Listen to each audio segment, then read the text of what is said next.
Hello everyone, kali ini kita akan membahas atau belajar tentang sejarah penemuan virus, ciri-ciri virus, struktur virus, siklus litik, siklus lisogenik, mutasi virus, dan juga peran virus dalam kehidupan. Kalian tahu nggak sih awal ditemukannya virus? Ya, awal ditemukannya virus disebabkan karena ada sel tumbuhan yang terkena penyakit. Penyakitnya ada di sekitar daun, yaitu berupa bercak-bercak.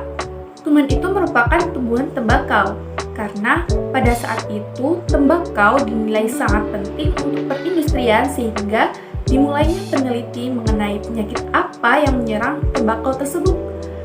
Peneliti yang pertama yang meneliti tembakau ialah Adolf Meyer, seorang ilmuwan dari Jerman yang melakukan penelitian sekitar tahun 1883. Meyer dapat menemukan penyakit yang dapat menular tumbuhan yang sakit ke tumbuhan yang sehat melalui getah yang ekstraksi. Tapi, Meyer tidak berhasil mikroba apa yang menginfeksi tanaman tembakau tersebut. Akhirnya, ia berpendapat bahwasanya penyakit dari tembakau ini disebabkan oleh bakteri yang sangat kecil sehingga tidak mampu dilihat di bawah mikroskop. 1 tahun kemudian, seorang ahli biologi dari Rusia menguji kembali dari hipotesa yang dikemukakan oleh Meyer. Dia adalah Dmitri Ivanovsky. Hal yang pertama dilakukan Ivanovsky yaitu mengekstraksi getah dari tumbuhan tembakau yang terinfeksi. Kemudian getah tersebut disaring dengan saringan bakteri. Hasil penyaringan bakteri tersebut dioleskan pada tanaman yang sehat, dan hasilnya tanaman yang sehat ikut terinfeksi juga. Ia mendapatkan hasil di luar dugaannya. Ivanovsky berkesimpulan bahwasanya penyebab penyakit mosaik pada tanaman tembakau ini adalah virus. Kemudian ilmuwan lain yaitu Wendell Stanley mengkristalkan partikel mikroskopis yang menyerang tanaman tembakau yang kemudian diberi nama Tobacco Mosaic Virus atau TMV. Jadi virus TMV merupakan virus yang menyebabkan penyakit pada daun tembakau. Oke, next kita ke ciri-ciri virus. Jadi virus itu memiliki ciri-ciri yang berukuran sangat kecil, sekitar 0,02 sampai 0,3 nanometer, dan paling besar berukuran 200 nanometer. Karena itu, virus hanya dapat dilihat dengan mikroskop elektron saja. Tubuh virus terdiri atas selubung proton atau kapsid dan bahan-bahan inti. Nah, bahan-bahan inti itu berupa RNA atau ribonukleat asid dan DNA deoksiribonukleat asid. Kemudian, virus itu tidak mempunyai membran dan organel-organel sel yang penting bagi kehidupan. Kemudian, virus hanya dapat bereproduksi jika berada dalam sel hidup atau jaringan yang hidup. Selanjutnya, virus itu biasanya stabil pada pH 5,0 sampai 9,0. Dan virus dapat dikristalkan seperti benda mati. Nah, bentuk virus itu bermacam-macam. Ada yang berbentuk batang bola atau bulat, berbentuk peluru, dan berbentuk T. Nah, yang terakhir, virus itu memiliki aktivitas yang dapat dihilangkan oleh sinar ultra ungu dan sinar X, tetapi zat antibiotik dan zat antibakteri lainnya yang berpengaruh terhadapnya. Struktur virus.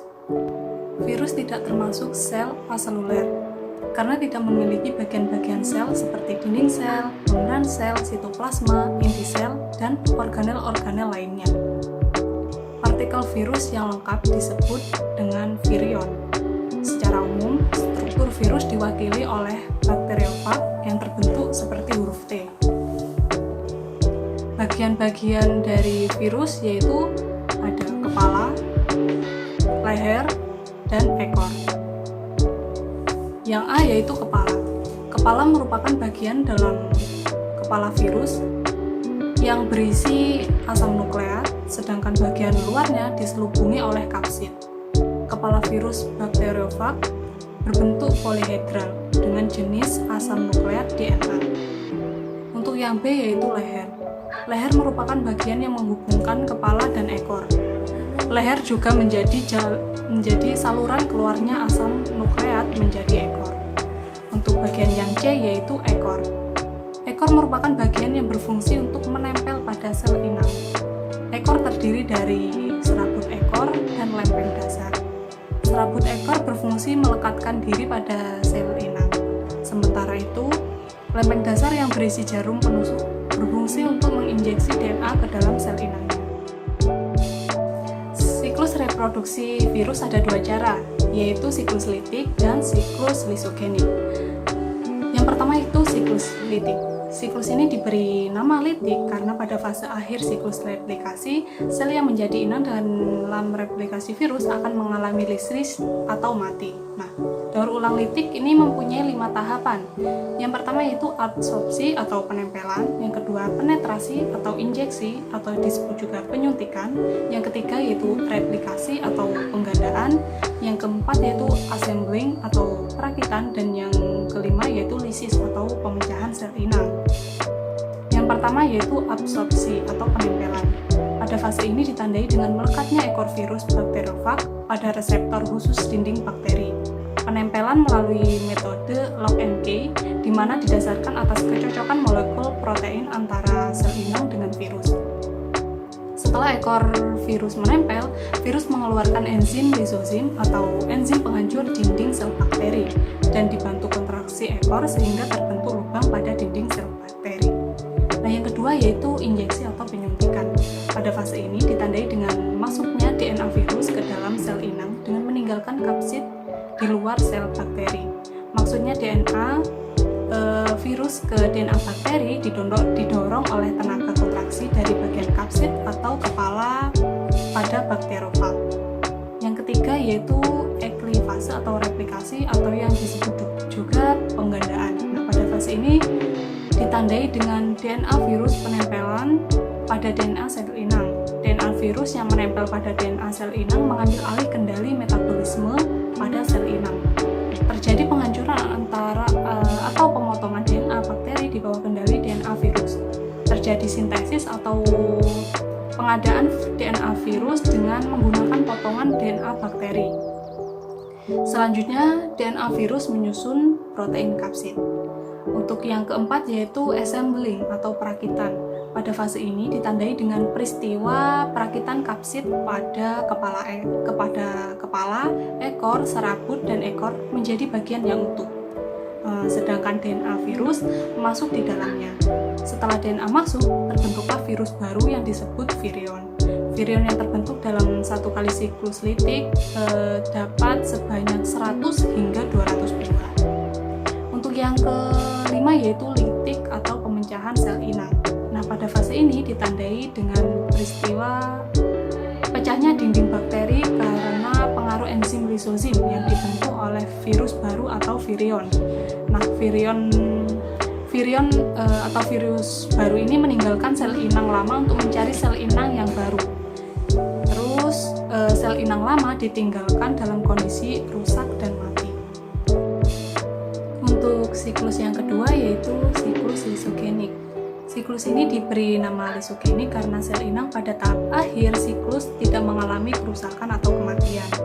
Sel inang dapat bertahan dan tidak rusak pada akhir siklus dikarenakan sel inang mempunyai ketahanan diri terhadap serangan virus. Ketahanan diri sel inang atau bakteri terhadap serangan virus disebut juga virulensi. Dalam siklus lisogenik ini, virus mempunyai tahapan-tahapan atau fase sebanyak 4 tahapan, yaitu yang pertama absorpsi atau penempelan, yang kedua penetrasi atau penyuntikan, yang ketiga yaitu penggabungan, dan yang keempat yaitu cleavage atau pembelahan. Yang pertama yaitu absorpsi atau penempelan.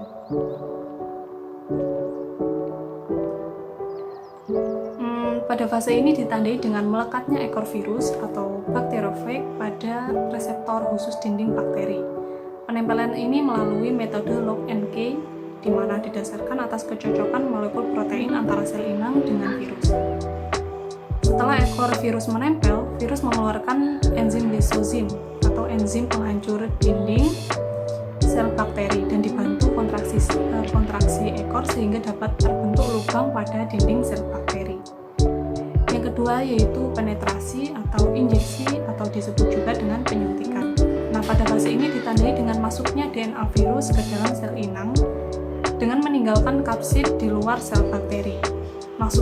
Masuknya DNA virus ke DNA bakteri didorong oleh tenaga kontraksi dari bagian kapsid atau kepala pada bakterofag. Untuk yang ketiga yaitu penggabungan. Pada fase ini DNA virus menyisip ke dalam DNA bakteri sehingga DNA bakteri mengandung materi genetik virus. Nah, DNA virus yang telah menyisip pada DNA bakteri tidak dapat aktif untuk mengambil alih kendali metabolisme dari DNA bakteri dikarenakan bakteri mempunyai virulensi. DNA yang menempel pada DNA bakteri dan tidak aktif disebut dengan profag. Untuk yang terakhir yaitu cleavage atau pembelahan. Nah, pada fase ini profag akan berada di dalam tubuh bakteri selama bakteri masih mempunyai virulensi. Ketika sel bakteri mengalami pembelahan, DNA virus itu juga ikut terkopi sehingga terbentuklah dua sel bakteri yang masing-masing mengandung profag.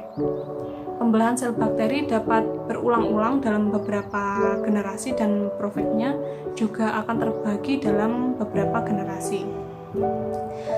Siklus lisogenik secara teoritis itu terhenti ketika sudah sampai pada fase cleavage atau pembelahan. Namun, jika sel bakteri hasil pembelahan mengalami penurunan atau bahkan kehilangan virulensinya, maka siklus lisogenik akan dilanjutkan dengan siklus litik. Kelanjutan siklus litik dari siklus lisogenik ini dapat langsung masuk ke fase replikasi atau eklipase.